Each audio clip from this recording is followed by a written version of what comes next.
Lifted. Without objection.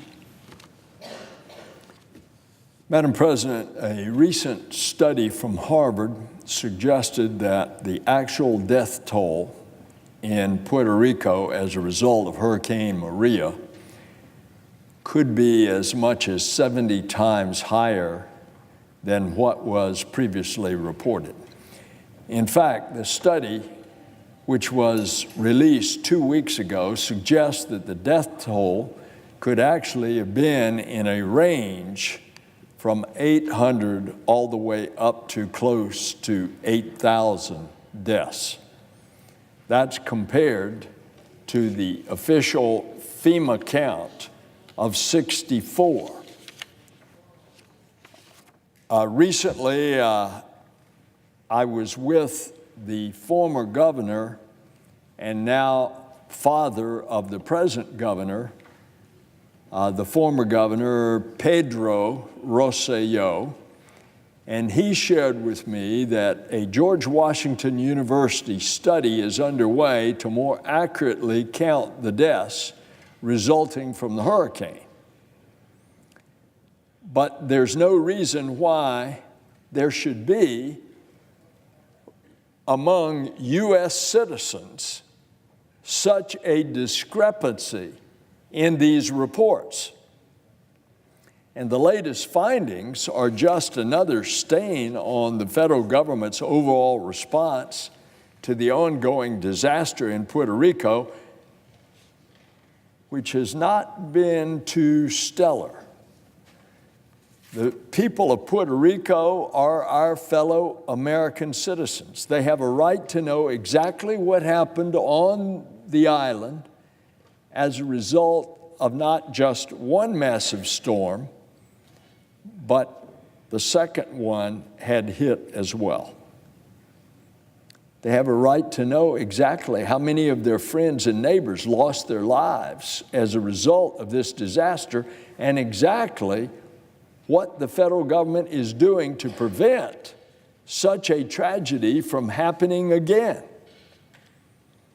And that's why Senator Harris of California and I have introduced a bill to create a better way to track the number of deaths caused by a disaster.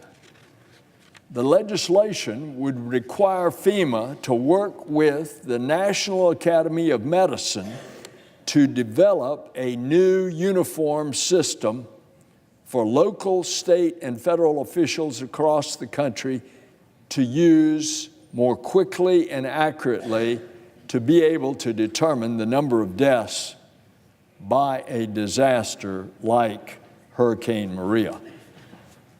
Not only will this bill help to provide some semblance of closure to the families affected by devastating events, but it'll also ensure that the areas that are hardest hit by these disasters are getting all of the disaster assistance that they are entitled to, including funeral assistance, which can help uninsured families afford the cost of burying their loved ones.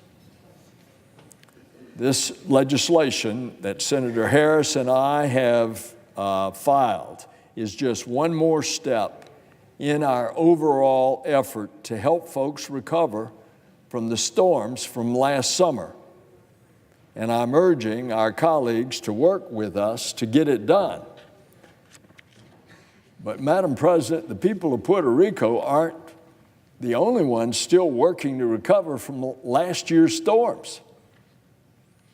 And while we are now officially already in June in the midst of this year's hurricane season, there are still too many communities in Florida that have not received the hurricane recovery funds that Congress passed back this past February.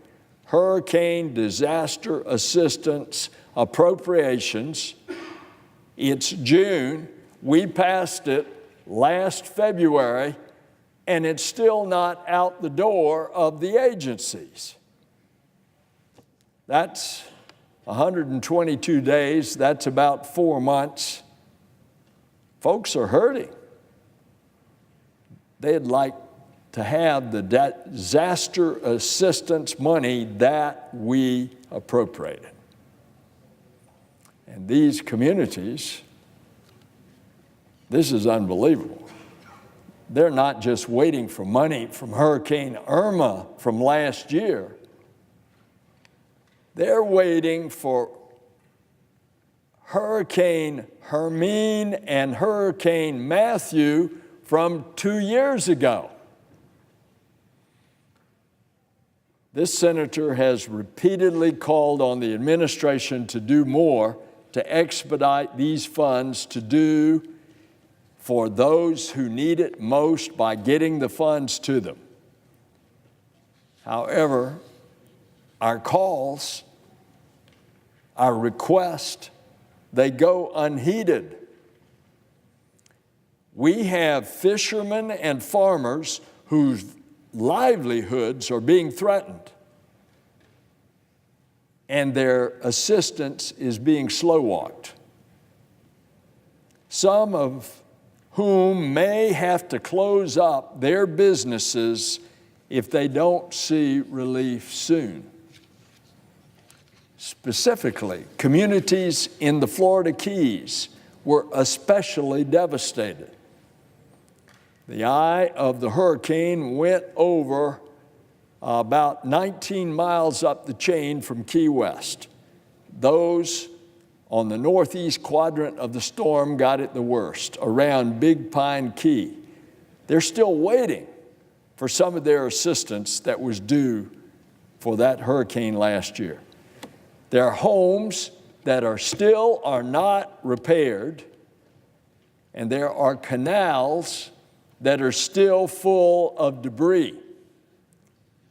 And according to a recent article in the Miami Herald, only $600,000 in FEMA reimbursements has been deposited to Monroe County, which is the Florida Keys, so far. Well, that's just unacceptable. How are these communities expected to prepare for the 2018 hurricane season if they don't have the funds that they were due from a year ago? So I am again urging the Trump administration to see this as the emergency it truly is and finally release the funds to those who so desperately need them. These communities can't wait any longer. Congress acted, and now it's time for the administration to do its part. Madam President, I yield the floor.